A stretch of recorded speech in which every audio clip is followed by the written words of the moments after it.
Hi, everybody. Thanks for joining. My name is Michael. The channel is Murphy Media. We have the opportunity today to be joined by another one of America's great warfighters, Zulu. He is the head trainer at Backyard Camp.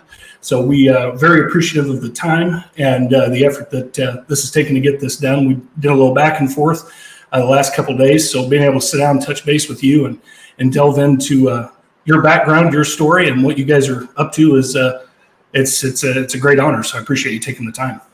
Yeah, my pleasure, Michael. Well, if we'll jump right in, and the focus is always on the volunteers, on the Ukrainians, on the war effort, and the work that you're doing, I think, plays no small part in that. With that, would you want to give us a little background into yourself and what the hell are you doing in Ukraine?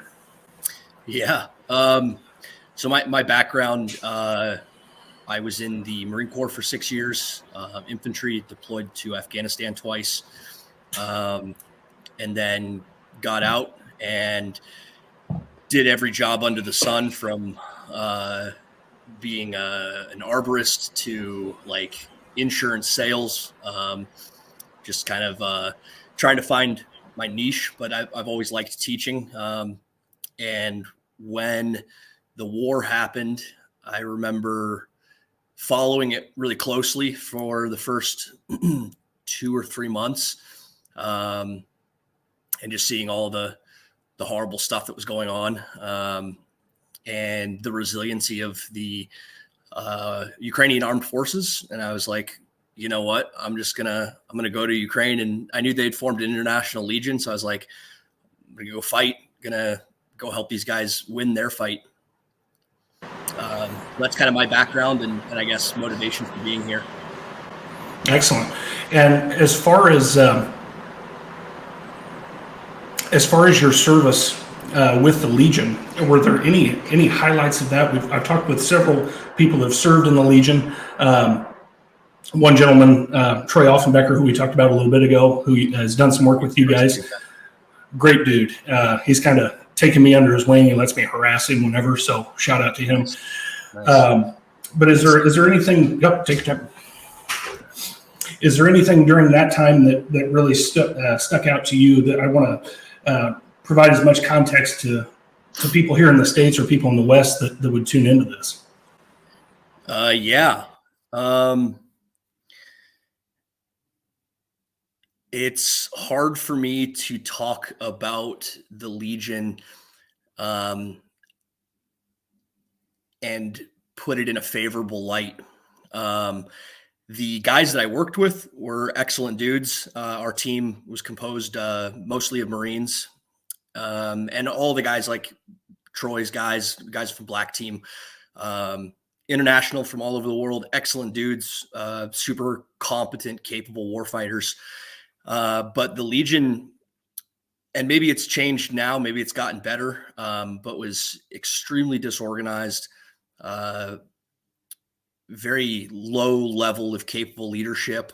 I felt misused and deceived on multiple occasions. And, like I shouldn't even make the joke, but like a battered woman, I stuck out that relationship for longer than I should have.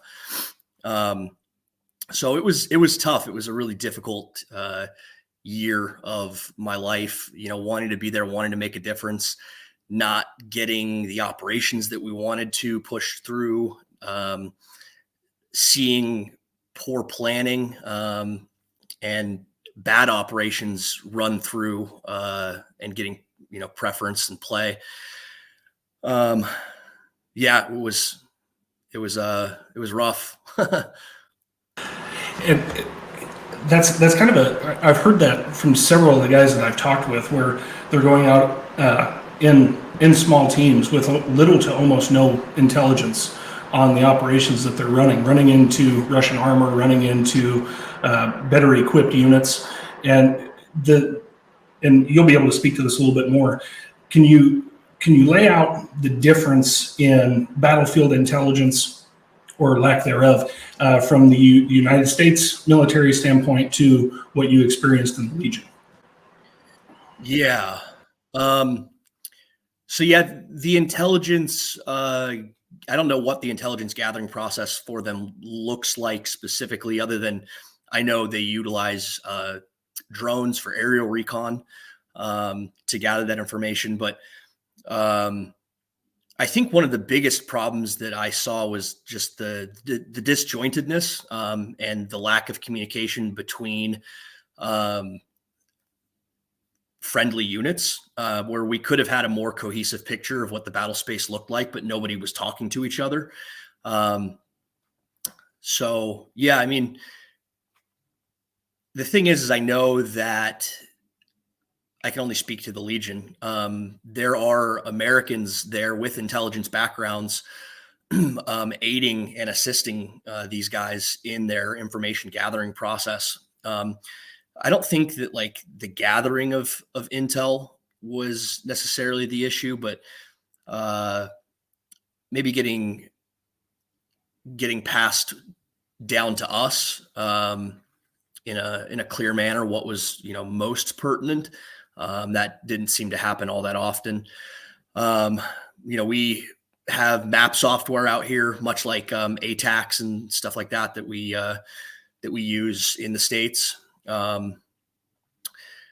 But I know that they're getting better. It's a work in progress. And there was I didn't have an expectation coming out here that it would be, as proficient as the United States military is at, conducting warfare. But yeah, there's a long way to go. And so you're rolling through the Legion, as you said. You know what your mission is. You're there to make a difference, and things aren't going as planned. Mm-hmm. I think that's fair to say. So where does the idea of backyard camp come from? How does that come into play? Actually, Troy introduced me to the backyard crew. So I was with the Legion from like May of last year to May of this year. And after our team's second round in Bakhmut, and the other problem with the Legion, I guess I have to mention this too, is that they didn't want to listen to us.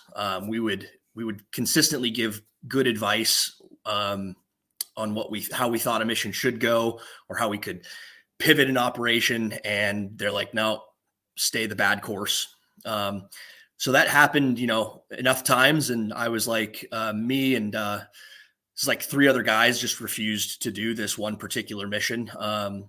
We were long range operators, and so they wanted to send us into this area that we wouldn't have been able to have any use, and it was just needlessly dangerous.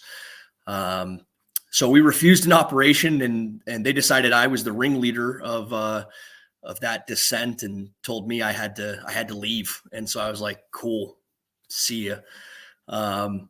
And I don't know how I got back into touch with Troy, but we had initially met when I came to the Legion, and he introduced me to the backyard camp crew, and I got to partner with him and see the training that they were running, and it's all good stuff. Troy did an excellent job of training. I know you've interviewed Ian, and Ian's a great guy too. And he brings a little bit of a different mindset to the training, being a law enforcement officer. And I felt like that was a place that I could add value to and still make a difference. So yeah, I just started coming every weekend, sometimes without Troy. And eventually, after a couple of months, I rewrote some of the programming, standardized it for all of these guys. Cause like I said, my goal with this group is to kind of create like a little militia that should something happen, they can all rendezvous and operate as a large squad or a platoon sized element. Yeah, backyard camp's awesome. I love instructing there. It's the best time I've had out here. And were you able to take, and maybe you can flesh this out for us, were you able to take experience? Actually, I have a 2-part question for you. We'll ask this part first. Were you able to take the experiences you had in the Legion and meld that with your training as a Marine, and what did that process look like, and how does the training? I'm trying to think the way I want to say this. How does that translate into the training that you guys do? Yeah, that might be a little bit difficult of a question to answer because I haven't really thought about it. But for me, everything that I learned in the Marine Corps through training, through my deployments, that stuff really gets ingrained in you and practiced over time, and it's just like part of who you are. And so I can't say that I learned anything necessarily new training wise in the Legion, but everything that I learned from my time in the Marine Corps, absolutely relevant out here. It's a different type of war, but a lot of all of the same disciplines to soldiering and warfighting still apply. So it's really like an intuitive process, I suppose, of kind of synthesizing those experiences. But the training that I do with the guys at Backyard Camp is almost like an enhanced School of Infantry course, just spread out over over multiple weekends and sustainment trainings in between. I also do private rifle instruction, and it's all about weapons handling. What the three pillars of warfighting: shooting, moving, and communicating, and then making sure that these guys are fit. So we do quite a bit of exercise. They seem to like it when the guys come in there and run things like a drill instructor would, which is not really my style. I'm not a big like yeller and screamer, but sometimes the situation warrants it. I know they get a kick out of it. When you mentioned that this is a different kind of war, can you elaborate on that? I know that the last conflicts that we, as the United States, has been engaged in, not a insurgency type opponents that we've faced. The Russians rely heavily on artillery. They do have fixed wing aircraft, rotor wing aircraft. Are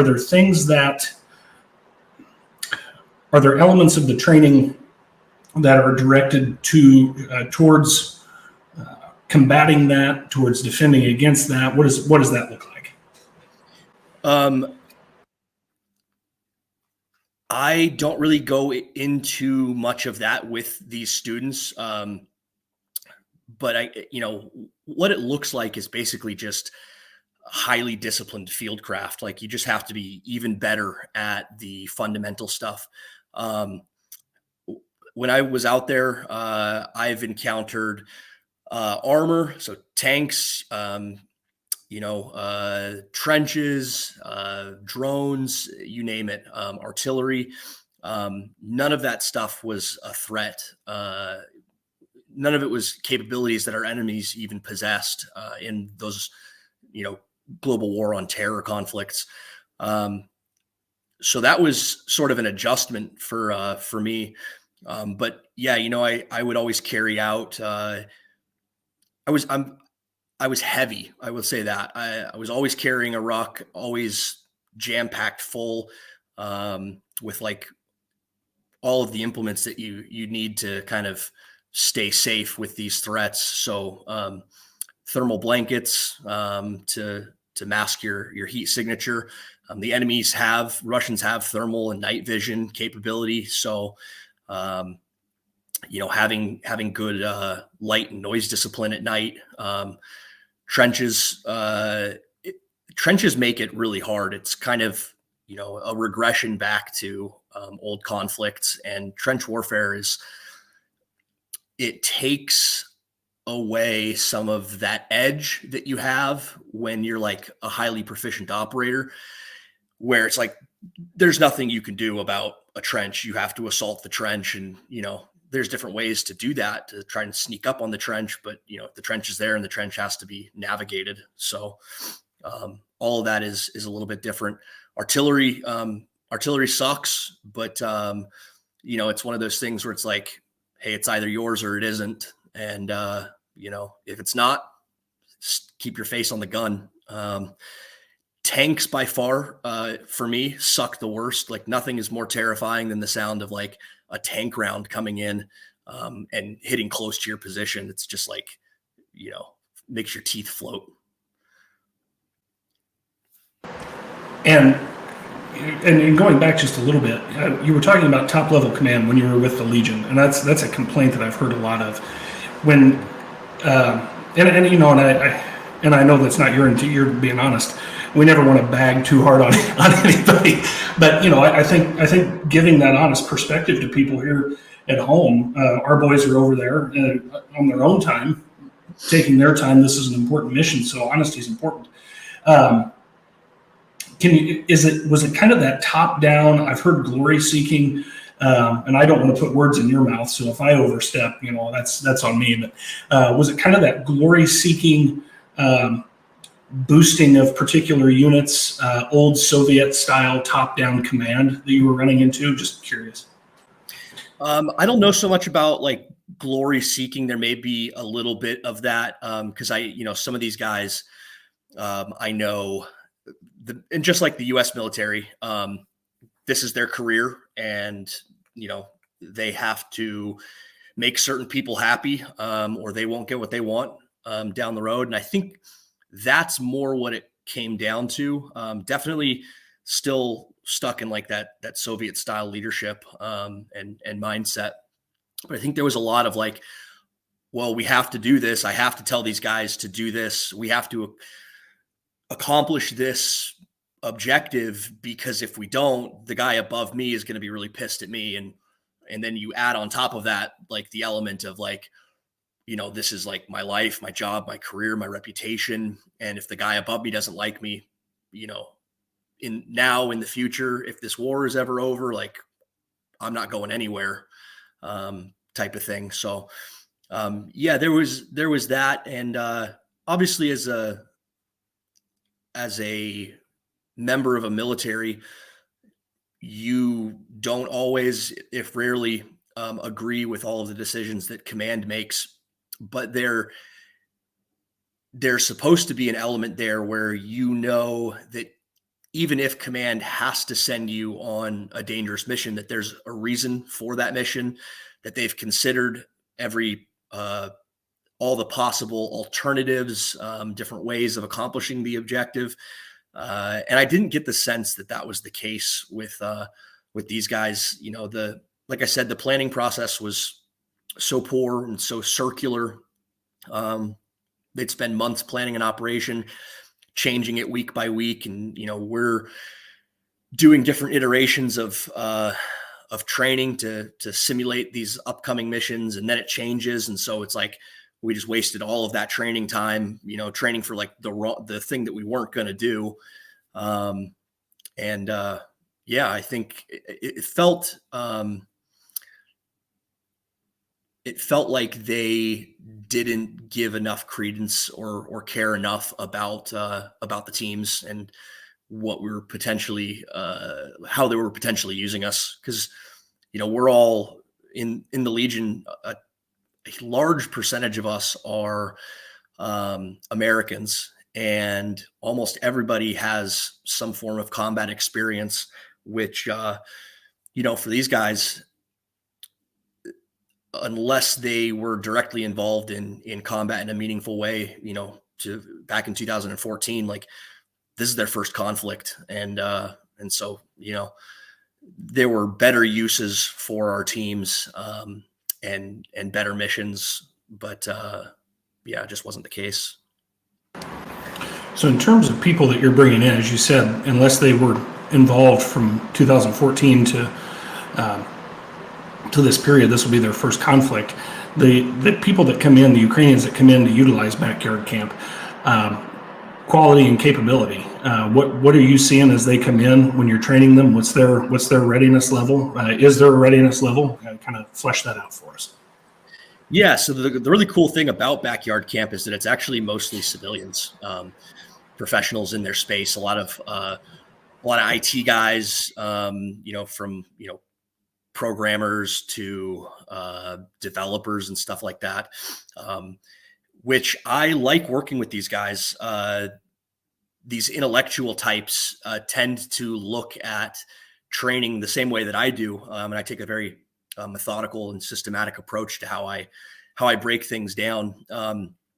For most of these guys, readiness comes down in my mind to kind of two things, like your ability to operate your weapon system and your physical capabilities. And those are all things that take time to build. Arguably, you can become a better shot faster than you can become a better, say, athlete.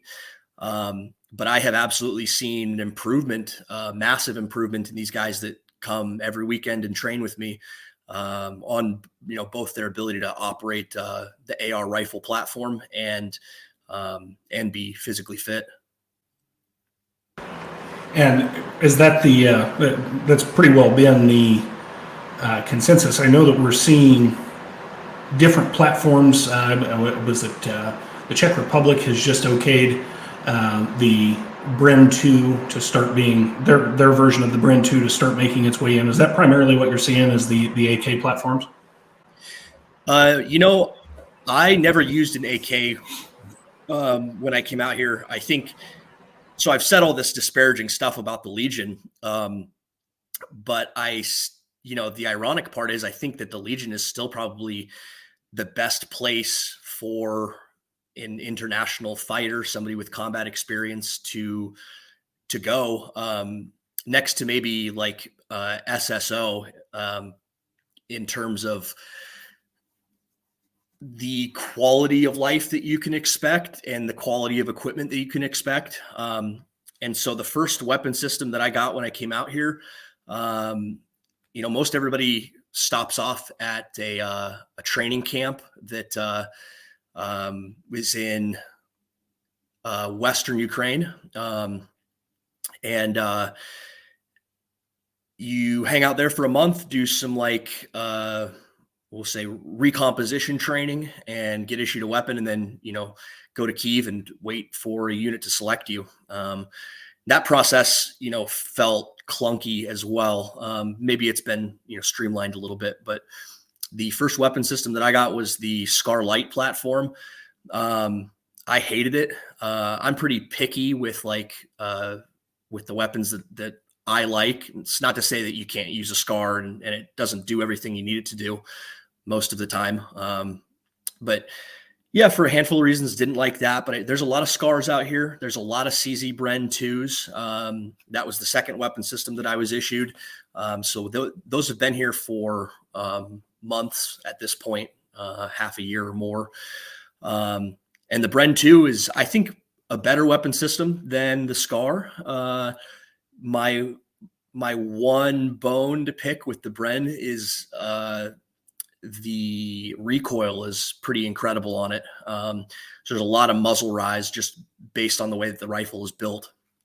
And then the next two weapon systems that I had were a Daniel Defense M4, which is money.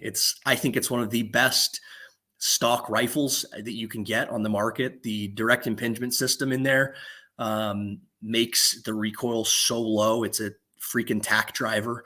It just feels great in your hand. The only thing I changed on it was putting a Magpul pistol grip on, just because I don't like the finger grooves. But yeah, Daniel Defense, hit it right on the money. So I carried a Daniel Defense. I had a Glock 17 and I want to say it was the Victrix Scorpio, which is a Italian 338 bolt action rifle. It's an incredible rifle as well. Interesting. And as far as the Ukrainians that are coming into Backyard, what's theirs? Is the AR platform their standard? Do you guys outfit them with weapons? Do they show up with what they have? Yeah. So it's a pretty low barrier of entry to participate in Backyard, and you can participate at whatever readiness level you're at. So it's not by any means you're not excluded if you don't have a rifle. You just can't participate in the shooting portion. But all these guys come with all their own stuff. I mean, these guys have fatigues. They've got plate carriers, helmets, backpacks. Some of them have and had AKs, and just through their experience at Backyard realized that it's an inferior platform to the AR in many ways. And so almost everybody, 9.5 out of 10 guys are using an AR, and those ARs range from like Sig Sauer to Colt to Daniel Defense Armalite platforms. That's really interesting. When I talked with Ian, his big thing was CQB, and one thing that that's very good, I'm sure, from a training aspect. He said when he was running CQB, they're running the older AK models, which don't necessarily have a safety, so they're running through drilling while weapons hot, everything else. So I was curious how that all played out. That's really cool. Is there a lot of these guys? Sorry to interrupt. No. A lot of these guys had AKs when Ian started training at Backyard Camp. I think he was probably one of the first guys that was an instructor there. And then over the course of like the year that Backyard has been running around now, most of these guys have made the switch. So is there has there been any effort? I've had another training organization on. Has there been any effort by you guys or by the Ukrainian government to cooperate? I know that seems to be something that might be lacking. Is there any effort by the government to reach out to your training organization or any others that you're aware of to maybe create a standardized program, anything like that, with any kind of government funding, any kind of government backing? Not that I've seen, but that's also kind of outside of my purview. Okay.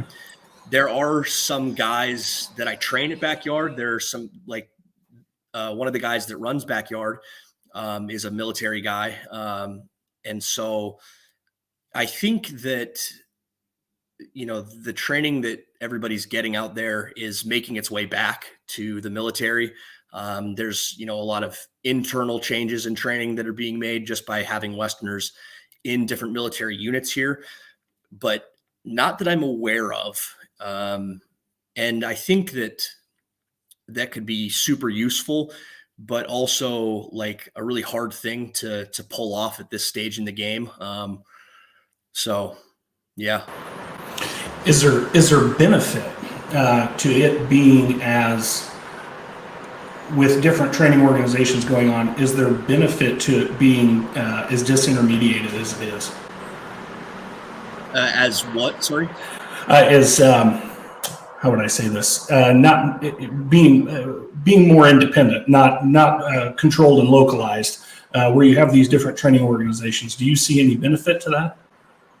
Yeah, absolutely. I mean, the way that the U.S. military works, obviously, is that everybody's funneled into their branch's pipeline of training, and that training is standardized from boot camp to School of Infantry to or whatever your MOS school is, to then relying on publications that are mass produced and the experience of the combat veterans that are like your seniors in the unit that you go to.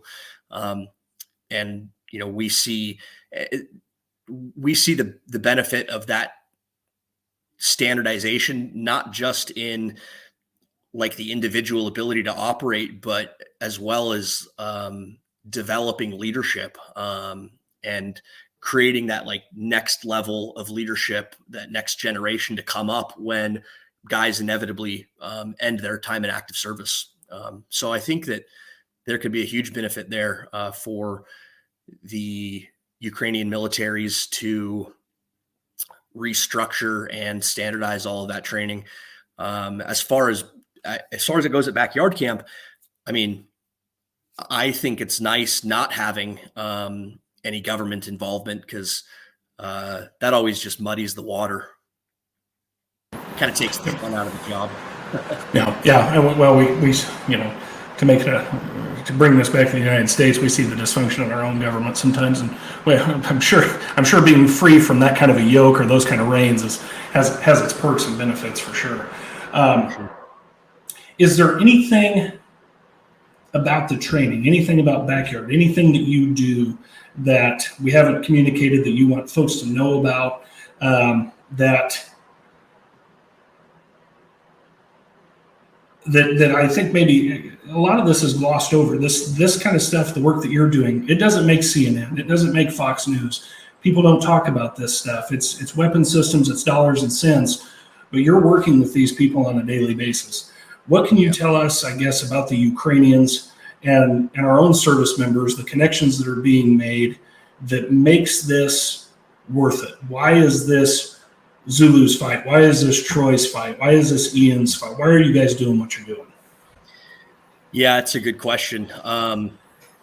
Man, what I can tell you about the Americans and other nationalities that I've been able to work with out here, absolutely some of the best people on planet Earth. Amazing people. It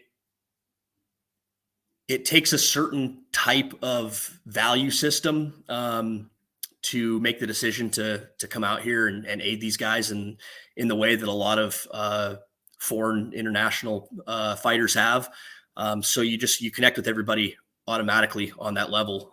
We're all here to help and willing to risk life and limb to do it. Outside of like my poor experience in the Legion, I would say that, all the Ukrainians that I've met out here are incredible people as well.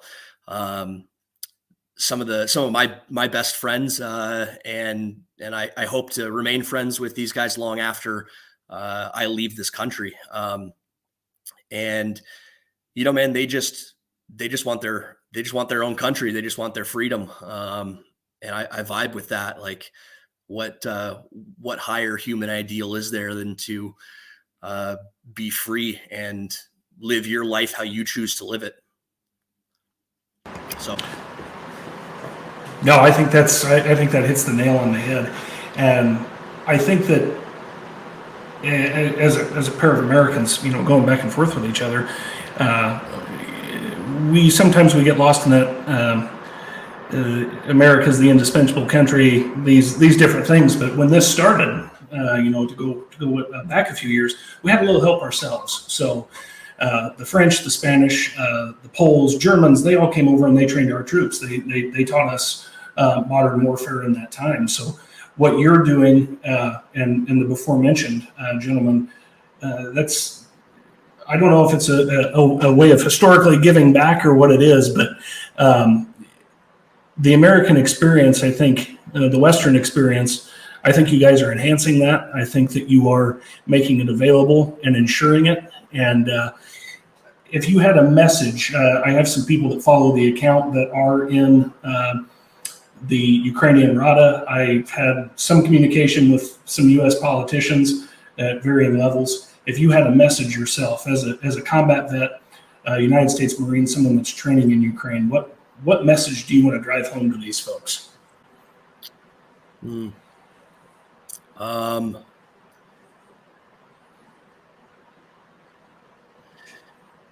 Don't stop sending aid to Ukraine. Whatever happens with this next election, whichever way that goes, we still need to prioritize Ukraine getting the funding and the equipment that they need to continue to conduct this war. Ukraine is going to win, and I don't know how long that's going to take. But this isn't just Ukraine's fight. This is the battlefield, but the fight against tyranny is being waged right here. And if Ukraine doesn't win, I think we'd be very silly to think that Russia would not continue to push past and try to gobble up more countries that can't defend themselves. obviously we know the importance of that because we've had a presence in Poland for, almost a century. So yeah, this is the world's fight, and Ukraine just happens to be the proxy for it. Yeah, no, I think you're 100% right. Zulu, this has been awesome. Like I said, I really appreciate you taking the time. Have we covered everything? Is there anything else that you want to put out there? This is a platform for you guys, so anything you want to put out, it's all about you guys. Follow me on Instagram. It's rogue.warfighter. I'm trying to use the Instagram platform to put out my own personal coaching messages, videos of myself and the backyard camp crew conducting training.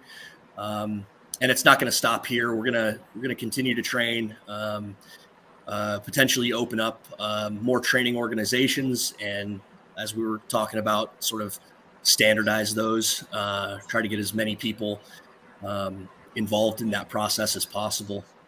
I think that whatever comes next in the world, Ukraine's going to have some of the most highly capable warfighters and civilians in the warfighting space because of the work that we're trying to do out here. So, I've been out here now for a year and a half. I don't know if I'm leaving anytime soon. I keep telling all my friends and family back home, like, yeah, I'm coming home one of these days, like, next month, man. It's always next month. But yeah, it's been an absolute honor and privilege and quite a crazy experience, once in a lifetime type deal to be out here. So yeah, it's been great. That's awesome. No, and we appreciate all that you're doing, and I know that appreciation is going to be shared by a lot of folks worldwide after they get a look at this and the information you've shared. Check out the description of the video. We're going to link your Instagram handle and the Instagram handle for Backyard Camp. Take a look and follow. So, Zulu, I appreciate your time, and if you'll hang out with me for just a second, we'll end our recording, and you and I will talk off camera. Yeah, excellent. Been a pleasure, Michael. Thanks. Awesome, brother. I appreciate you.